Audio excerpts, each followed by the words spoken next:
नमस्कार दोस्तों, मैं हूं हीरा परिहार। आज बात करेंगे तीन बड़ी जानकारियों के बारे में।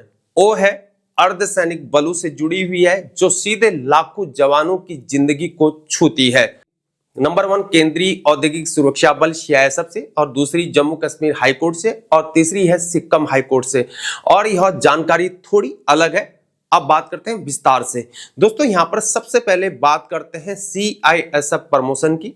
केंद्रीय औद्योगिक सुरक्षा बल सीआईएसएफ के महानिदेशक परवीर रंजन ने एक ऐतिहासिक फैसला लेते हुए बल के जवानों और अधिकारियों को लोकल रैंक यानी कि स्थानीय पदोन्नति देने की योजना को शुरू किया हुआ है, जिसके तहत कांस्टेबल से लेकर असिस्टेंट कमांडेंट तक के कर्मियों को उनकी सेवा अवधि और अनुभव के आधार पर उच्च पद का स्थानीय दर्जा दिया जाएगा। जैसे कि हेड कांस्टेबल को एएसआई बना दिया जाएगा और एएसआई को एसआई का दर्जा मिल सकता है। यह पदोन्नति स्थायी नहीं होगी, लेकिन कर्मचारियों की वरिष्ठता और अनुभव को मान्यता देने का एक सम्मानजनक प्रयास है, जो लंबे समय से एक ही पद पर कार्यरत हजारों जवानों के मनोबल और कैरियर प्रगति पर सकारात्मक प्रभाव को डालेगा।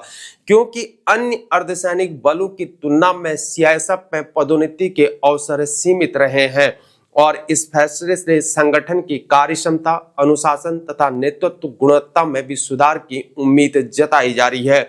अब बात करते हैं यहाँ पर क्रिमिनल ट्रायल के दौरान भी चल सकती है बीएसएफ कोर्ट ऑफ इंक्वायरी के बारे में।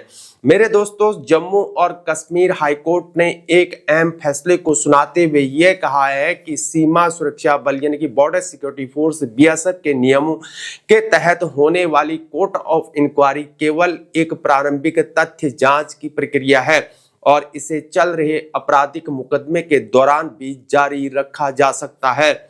और यह मामला बीएसएफ के एक सहायक कमांडेंट से जुड़ा हुआ था, जिन पर श्रीनगर के टीआरसी एयरपोर्ट पर तैनाती के दौरान वर्ष 2022 में आईपीसी की धारा 376 के तहत मुकदमा दर्ज हुआ था, जिसके बाद बीएसएफ अधिकारियों ने उन्हें निलंबित कर कोर्ट ऑफ इंक्वायरी के आदेश दिए।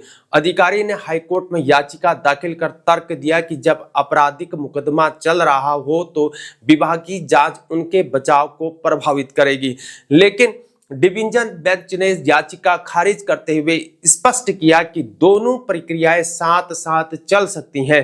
कर्मचारी को इस जांच में शामिल होना चाहिए, लेकिन उसे खुद को दोषी ठहराने वाला बयान देने के लिए मजबूर नहीं किया जा सकता है। साथ ही कोर्ट ने यह भी स्पष्ट किया कि निलंबन बलात्कार के आपराधिक मामले के कारण किया गया है, न कि विभागीय जांच के कारण किया गया है। इसलिए निलंबन रद्द करने की मांग भी खारिज कर दी गई, और डिवीजन बेंच ने सिंगल जज के आदेश को बरकरार रखते हुए अपील को खारिज कर दिया है। अंत में बात करते हैं सिक्किम हाईकोर्ट का एक अहम फैसला उसके बारे में। मेरे दोस्तों, पुराने आपराधिक के छुपाने के मामले में बर्खास्त एसएसबी कांस्टेबल को कर दिया है बहाल।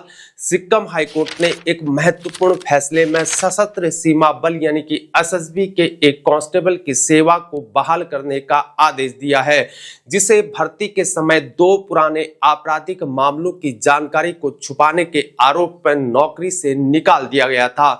यह कांस्टेबल उत्तर प्रदेश के सोनभद्र जिले का रहने वाला है, जो 2020 में एसएसबी में कांस्टेबल पद पर भर्ती हुआ था और ईडब्ल्यूएस कोटे से चयनित होकर मार्च 2024 को सिक्किम की 36वीं बटालियन में तैनात था।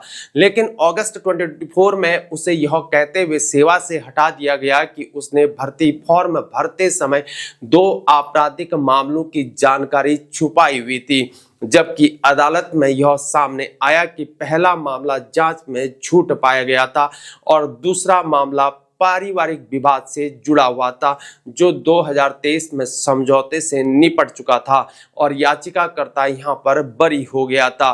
जस्टिस ए मोहम्मद मुश्ताक ने फैसला सुनाते हुए कहा कि किसी व्यक्ति के व्यवहार और मानसिकता पर उसकी सामाजिक आर्थिक परिस्थितियों का प्रभाव पड़ता है, और अत्यधिक गरीबी में पले हुए व्यक्ति से वही सामाजिक व्यवहार नहीं अपेक्षित किया जा सकता है जो कि बेहतर परिस्थितियों में पले बड़े व्यक्ति से किया जा सकता है।